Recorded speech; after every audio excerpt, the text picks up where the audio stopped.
Okay, thank you very much. I hope we don't have an echo here. So yeah, I'm glad to be back here after 12 days of isolation. So the first thing I did was have a walk through one of the beautiful gardens of Florence. Okay, so my talk will be about reinforcement learning for quantum technologies. So we don't have feedback? No? Sorry? We don't have some feedback? No? Okay, good. So this will be a kind of overview talk, and one of the outcomes of this talk would be that people from other pieces of physics would get inspired to apply reinforcement learning to their domain. Now, I want to say that my group investigates the application of machine learning to various questions. For example, machine learning for photonic systems, and you will hear a talk by Vittorio actually later this week. As was mentioned, we are also very interested in mimicking the human process of scientific discovery, coming up with hypotheses, selecting the right quantities to look at, and you will hear a talk about our work on that by Leopoldo. Likewise, we are interested in turning things around and using physics for machine learning. So the keyword would be neuromorphic computing, for example, in photonic systems. But in this talk, I will be focusing on how one can apply classical machine learning for quantum technology. And we have already heard several of talks on this question before. So it's about classical machine learning used for quantum technology. That can mean many different things. For example, using neural networks for representing quantum states and evolving them in time, or analyzing measurement data. But what I will be focusing on is the control of quantum devices using machine learning techniques. And the particular tool I want to focus on is reinforcement learning. So when I talk about reinforcement learning, I like to show these pictures to distinguish from supervised learning. So supervised learning is like you have a teacher who already knows all the answers and a student who learns by being given many examples to mimic the teacher and finally imitate the teacher. But of course, here the final level is really limited by the teacher. So the student will never become really smarter than the teacher. In contrast, if you are a very good student or a researcher, you want to discover new stuff.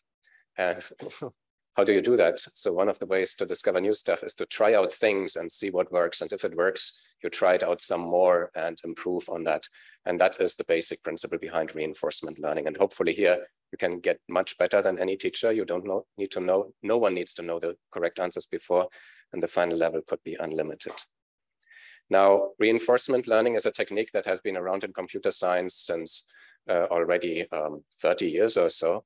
But one spectacular success from the last 5 years or so is when reinforcement learning was used to beat the best human players in the game of Go, which was considered and is considered a very complex game to become good at.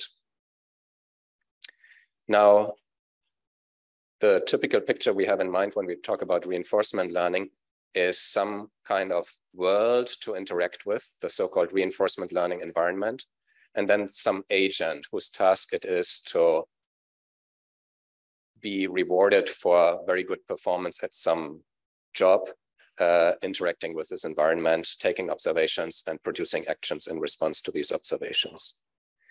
And so one very important distinction that I want to make right away is whether you do actually know a model of your environment and exploit this model, or whether you don't. So that distinguishes between model-based reinforcement learning, where you know and also exploit the known evolution equations of the environment. Basically, you can plan ahead because you know what, I think we do have an echo, because you know, so to speak, what consequences your actions will have in the future. So that's model-based reinforcement learning. And then there's model-free reinforcement learning, where basically you can treat the environment as a black box and you don't know what will happen. And all of that has to be figured out implicitly by trying out things and seeing how the environment reacts. So both of these techniques are valuable when applied to quantum technologies. And in this talk, I will give you 2 examples of model-free reinforcement learning, where you treat the environment as a black box, so quantum error correction and quantum circuit optimization. And then I will also talk about a new method that we came up with for actually exploiting the fact that we do know the evolution equation for our quantum system. So that would be an example of model-based reinforcement learning. But starting with model-free reinforcement learning, just to briefly give the context for those of you who don't know too much about it. Again, here's the picture of the environment and the agent whose task it is to take in an observation and to decide on the next action based on the observed state of the environment. And so one of the ways to phrase this problem, not the only one, is to say that there will be a probability distribution. So conditioned on the observed state, I will decide probabilistically on various actions, and that's the so-called policy, so to speak, the strategy. And my task as an agent will be to improve this policy, this conditional probability distribution over time, so as to, in the end, get a large reward because I'm solving some kind of task like winning a game. And one of the earliest techniques of solving this problem is the so-called policy gradient technique, which is written down here. So basically you're doing just gradient ascent in the overall reward that you get. And you're doing this by running many, many trajectories, always recording the observed states and actions that you took and taking this derivative of the action probabilities. And the important point about this is that at no stage do you need to know a model of the environment. You don't need to know what will happen when you do this or do that. So the environment only enters via sampling because these trajectories, of course, will depend on the responses of the environment. So that's one famous model-free reinforcement learning technique. Okay, so we want to apply this to quantum technologies. And so when we started out with this, we picked quantum error correction. And the reason we picked quantum error correction is because it's a typical situation where you need feedback, and feedback is the domain of reinforcement learning.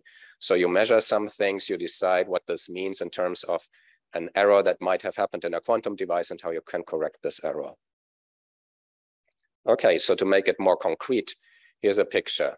You have a few qubits, they are interacting with some noise. The noise will have the consequence that any quantum information that was originally present in these qubits will be destroyed over time. And the purpose of an agent will now be to find suitable measurements and how to interpret these measurements and suitable actions in response to these measurements in order to preserve the quantum information. And so to make the game really clear, you would initialize one of the qubits with some arbitrary unknown quantum state. Your goal will be to preserve this quantum state. We know that if I leave it alone in this qubit, it will just decay over time. So what we are allowed to do is to apply some quantum gates. For example, a controlled NOT gate, flipping the second qubit, depending on the state of the first. Maybe I apply this several times. Maybe at some point in time, I decide to measure. And if I did that at this particular point in time for this scenario, it would actually have been a very bad decision because this particular measurement actually completely collapses the quantum state. And so I rather destroy the quantum information instead of preserving it. So that's bad. And this is the situation that the reinforcement learning agent faces at the beginning of time before training because it simply doesn't know what to do. It will randomly try out different strategies. And so here's an example of what happens during training. Again, what is shown here is a quantum circuit. So time runs to the right and each line refers to one of the qubits. We see various quantum gates that have been applied by the agent. And what happens in this first attempt is simply catastrophic. So the quantum information is lost. And then over time, the agent becomes better and better. It learns to avoid any catastrophic measurements. It finds actually a good encoding of the quantum information. It discovers so-called parity detections that people who know about quantum error correction know are a good way to detect the presence of an error without actually destroying the quantum information. And then finally, it also learns how to correct these errors. And once this works for one setting, of course, once this technique works for one setting, you can also apply it to many different settings. So that's the beauty now of reinforcement learning. If we only had one setting, we wouldn't need it. But we can, for example, decide we have a few qubits arranged in a linear chain and only one of them can be measured, or all of them can be measured, or maybe it's a more complicated topology. And in each case, given enough time, the reinforcement learning agent will find a good strategy to preserve the quantum information.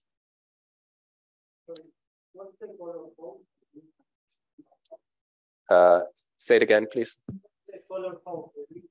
Yes, okay. So we wanted to figure out where the quantum information was present in our circuit, so to speak. So initially it's only located in one qubit, but then as you do these entangling gates, it spreads over the qubit circuit, and we figured out a smart way to indicate where the quantum information is sitting. So that, for example, if you do one of these catastrophic measurements, then suddenly everything collapses. This is not to be seen here, but it was present in the earlier example.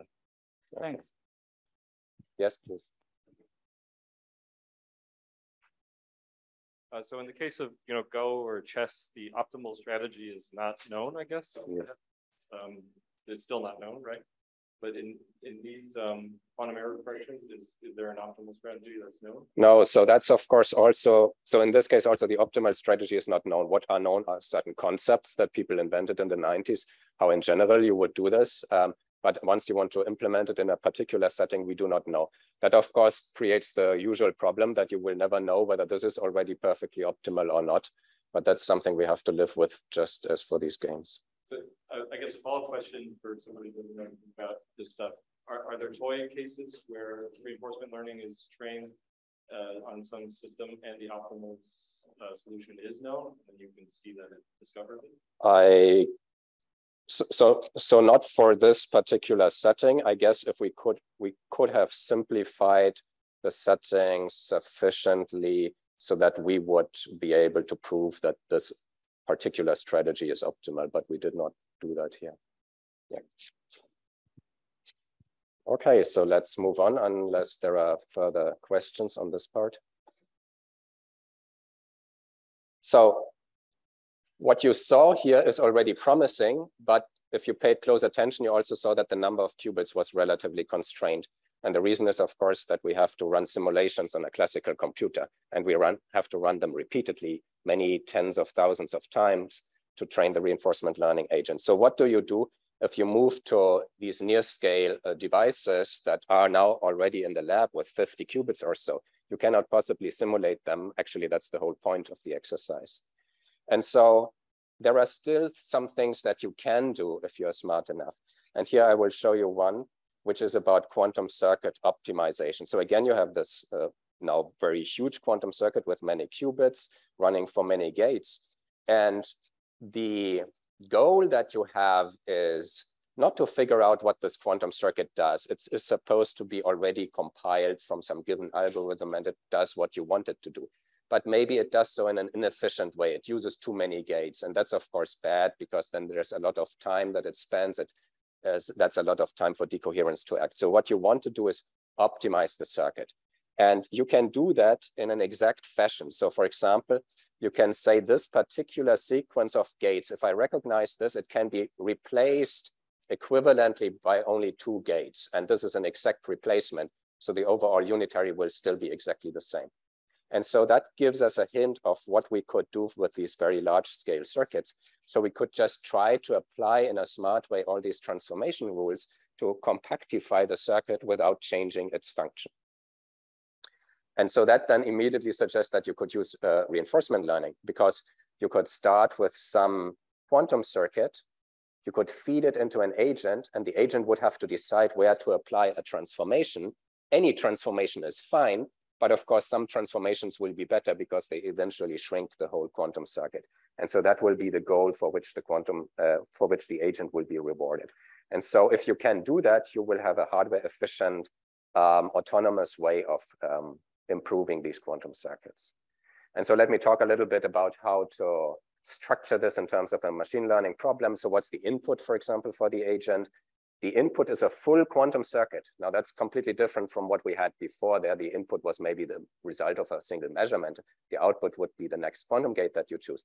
Here's the full quantum circuit laid out in a 2-dimensional structure with a 3rd dimension that indicates the particular gate that is present at this location. And the output would then also be a kind of probability distribution over all possible choices, namely where the agent suggests you to do a transformation in this whole quantum circuit. So it's again 2-dimensional because of space and time, and a 3rd dimension because which transformation rule you want to suggest. And so the question is still, yes, please. maybe a very naive question, I don't know, but this looks very much like simplifying an equation. Simplifying an equation. I mean, you apply transformation rules that really look like noticing that size squared. Yeah, so in that sense, I would agree, actually, yes. So there are procedural regular algorithms that do that, like algebraic manipulation, Mathematica, form, that do simplify equations. But so I was wondering whether... That's an interesting comparison. I have never thought of it in this way, but you are right in the sense that there we also have exact transformations, and some of them will blow up the equation and some of them will reduce the equation. Yes, but I don't know how it works in direction. practice, but concretely, like you have a set of transformer rules, and then the machine has a procedural way to simplify, shrink the expression. Yeah.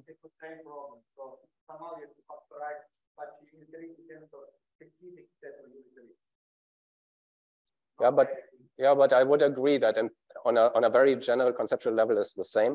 It would remain to be seen whether the particular tricks that people inside Mathematica apply to do the simplify routine could be useful here.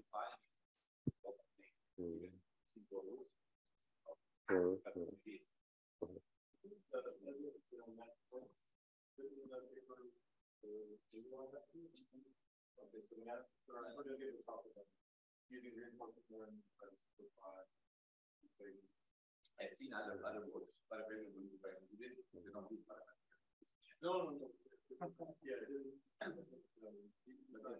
didn't work as well as well, but it's a good connection. Okay, so let me then move on.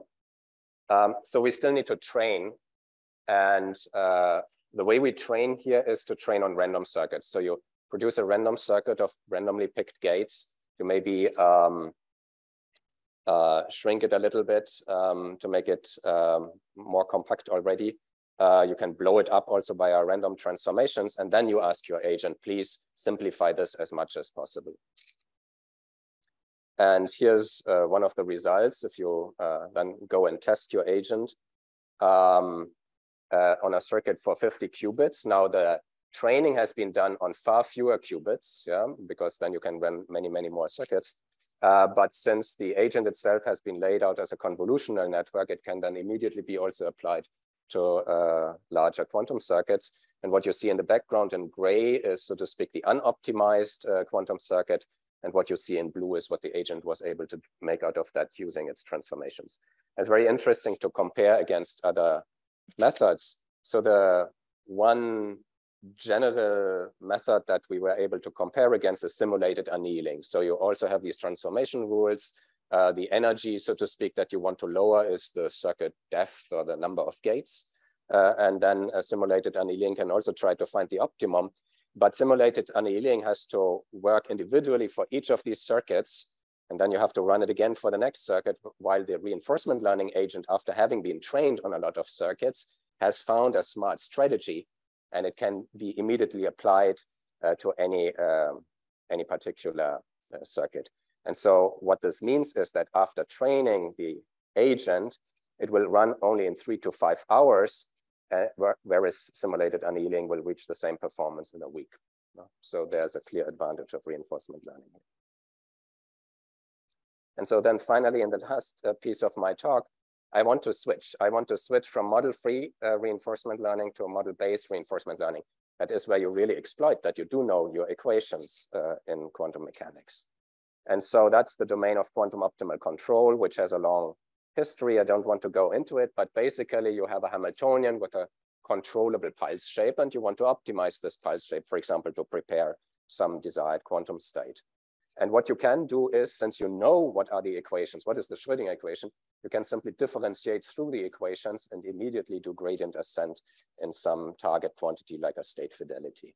And so the most well-known example of this numerical techniques is called gradient ascent pulse engineering, which directly does this, essentially just doing a gradient ascent on the control parameters as they evolve in time. And it's by now the state-of-the-art method used to control modern quantum devices. Now, there's one problem with that, and that is it cannot be applied to systems with feedback when you want to react based on the outcome of a stochastic measurement. because, well, in a very naive way, stochastic quantum measurement has a discrete outcome, and you cannot easily take a gradient through a discrete outcome. So what I want to briefly talk about here is our new method that extends GRAPE to cover the case of feedback.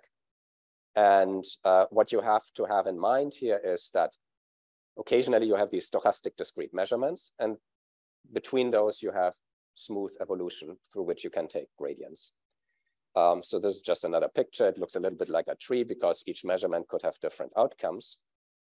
And what you can do, at least formally, is try to say, I have my overall reward, this that tells me how well I'm doing, the overall state fidelity at the end, for example. And you could try to sample this reward going through many of these possible measurement outcome sequences, and then try to do gradient descent. And the naive approach would just take the average of the gradient of the return with respect to the smooth control parameters. Now that would be wrong. And the reason it's wrong is that, of course, if you look at the average of the return, it's an average over different measurement outcomes. And so if you change your control parameters, both the reward for an individual outcome sequence changes, but also the probability of that particular outcome sequence changes because the dynamics of the quantum system changes.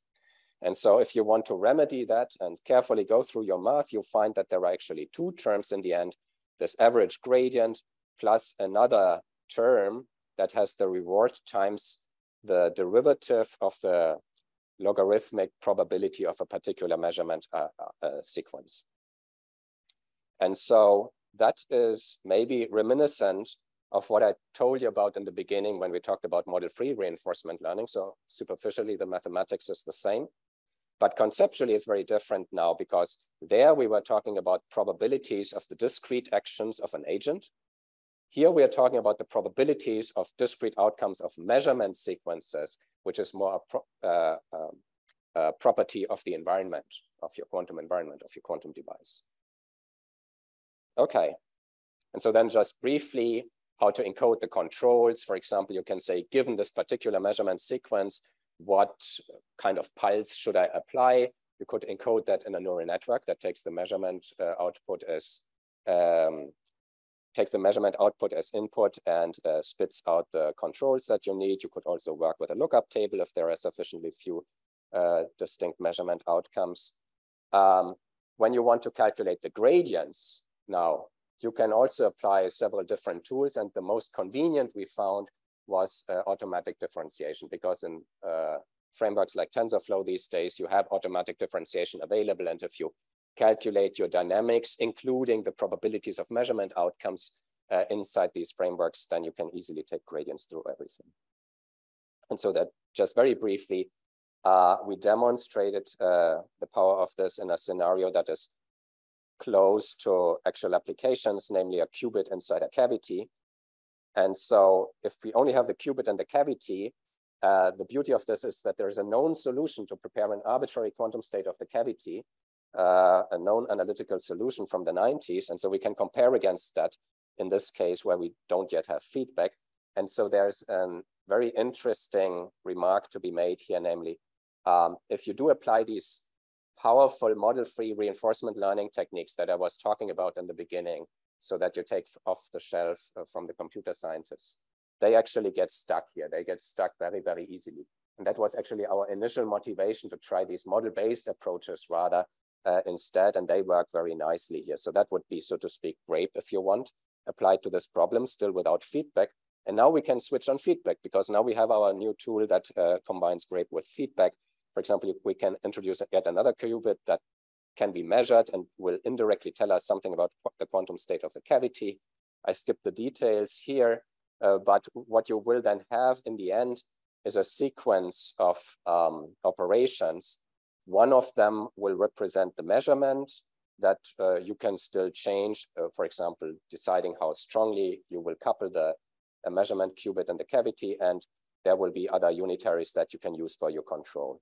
And if you do that, you can go through various tasks. For example, you can look at purification. If I have a noisy initial state for the cavity, and I use my measurements in order to purify my state so that in the end, it's no longer a mixed state, but really just one particular quantum state. And it turns out that this adaptive technique can do that very well. And you can do state preparation starting from an initial thermal state. And what you will see here, so no time to go through the details, but it's very interesting, both purification via measurements and the control needed to prepare a particular desired quantum state, they are kind of interleaved. So the strategy is more complicated than what you would naively expect. And then finally, you can also do things like state stabilization against decay. You can ask me later about that if you're interested. And with that, I leave you with a conclusion slide where you find the references, and thanks for your attention. Thank you so much. This fascinating talk. So we had already some few questions, but if you want, you can, I mean, if you have some remaining questions, comments, feedbacks.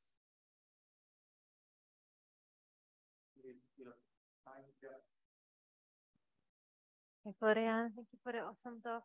I am wondering if you could elaborate. I'm wondering if you can elaborate a bit on the potential scaling of these control things. Yeah, you got some awesome computational advantage doing this on a small system task, but there are big questions about scaling. Do you think there is some additional potential advantages? Well, everything I showed to you was based on simulations of quantum systems. So if with scaling, you mean scaling with the number of qubits, then of course it's the same exponential scaling that we always have. Now you can, so now of course you can go and say, oh, but I have my good approximation tools, for example, my neural network ansatz for my quantum state evolution, or my tensor network ansatz, and so on, and you could plug them in here. So that's a given, okay? So that's one thing.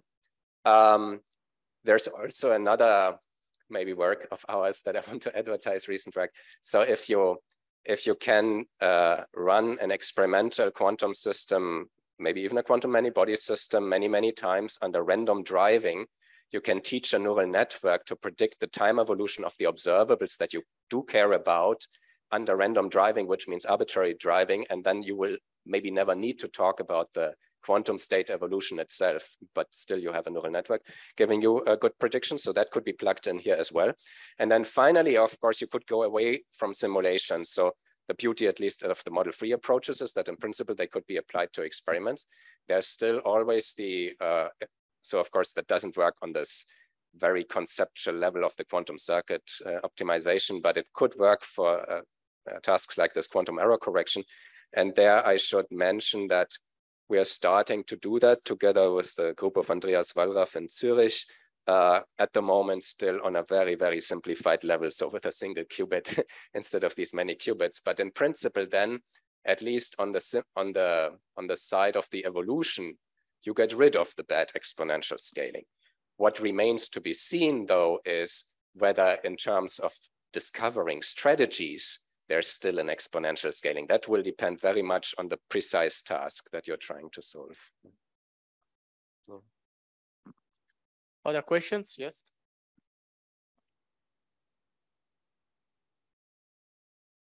Regarding the circuit optimization, I didn't understood what is the fitness and the actions of the agent. Okay, so quantum circuit optimization. Yeah, so you can count the number of gates, or you can also count the circuit depth, so to speak, the discrete time steps that are involved. And you can also do a kind of fitness function that superimposes the two and gives more or less weight to each of them. So that's what we did, basically. Okay, so thanks a lot again, Florian. And now it's time for coffee break.